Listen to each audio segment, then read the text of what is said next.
तुमच्याकडेही बनतात का हे गव्हाच्या पिठापासून तयार केलेले असे उकडीचे मोदक? बनत असतील तर कमेंटमध्ये नक्की सांगा.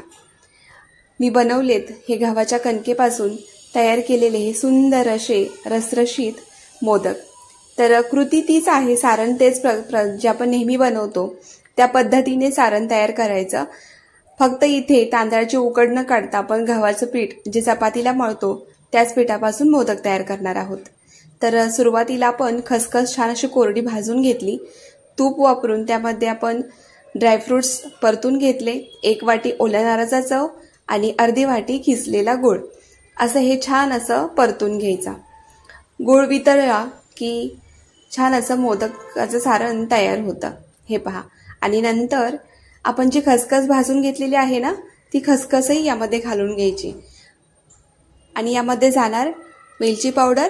जर आपल्याकडे जायफळ असेल तर जायफळ घातलं तर खूपच उत्तम अशी चव आपल्या येते, कारण की गूळ आणि जायफळ पावडरचं कॉम्बिनेशन खूप उत्तम आहे. आता हे आपलं सारण तयार झालेलं आहे.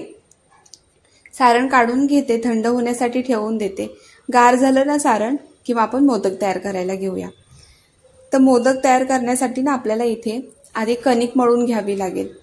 तर कणिक कशी मळायची आहे, तर गव्हाचं पीठ घ्यायचं आणि त्यामध्ये किंचितसं मीठ, थोडं तूप किंवा तेल, आणि इथे ना आपण रवा सुद्धा वापरू शकतो. पण मी आज बारीक रवा नव्हता माझ्याकडे तर मी रवा नाही वापरलेला. पण या पिठामध्ये जर रवा वापरला ना तर ही जी मोदकाची जी पारी आहे ना खूप छान अशी चविष्ट लागते. घट्टसर असं पीठ मळून घेतलंय. आता ही सुरुवातीची मी पूर्वतयारी करून घेतलेली आहे. चाळणीमध्ये केळीचं पान ठेवलेलं आहे. केळीच्या पानावरती जेव्हा आपण मोदक उकडतो ना ते मोदक खूप सुंदर लागतात.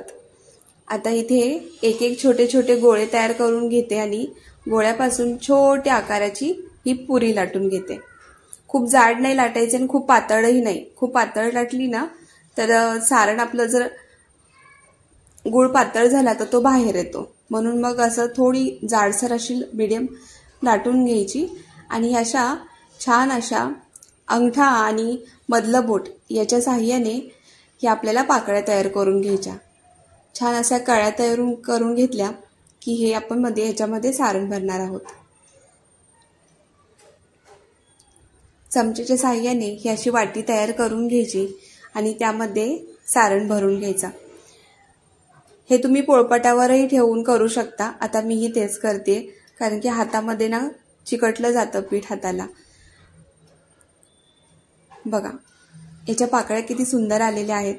छान अशा याला कळ्या येतात.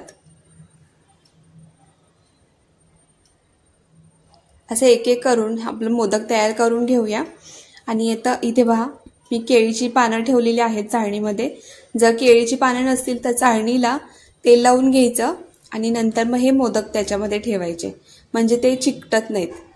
आता असं उरलेले सर्व मी मोदक तयार करून घेते. आणि मोदक तयार केले ना की त्यानंतर एक करंजी नक्की करावी.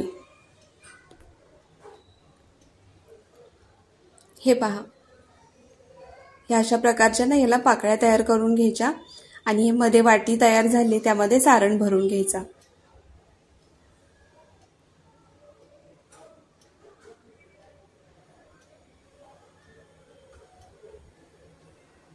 अशा प्रकारे मी सर्व माझे मोदक जे आहेत ना ते तयार करून घेतलेले आहेत यामध्ये. आणि छान असे मोदक आता चाळणीमध्ये ना माझ्या 7 मोदक बसतात, कारण की मोठे मोठे आहेत जम्बो साईजचे, त्यामुळे हे 7च मोदक बसतात. आणि इथे ना मी एक छोटीशी करंजी तयार केलेली आहे. सर्व मोदक तयार करून झाले ना की उकळत्या पाण्यावर चाळण ठेवायची आणि गॅस मिडियम करायचा आणि झाकण ठेवून 10 मिनिटासाठी उकडून द्यायचे. आता पहा छान असे आपले हे मोदक तयार झालेले आहेत. 7च मोदक बनवलेत मी, कारण की एका वेळेस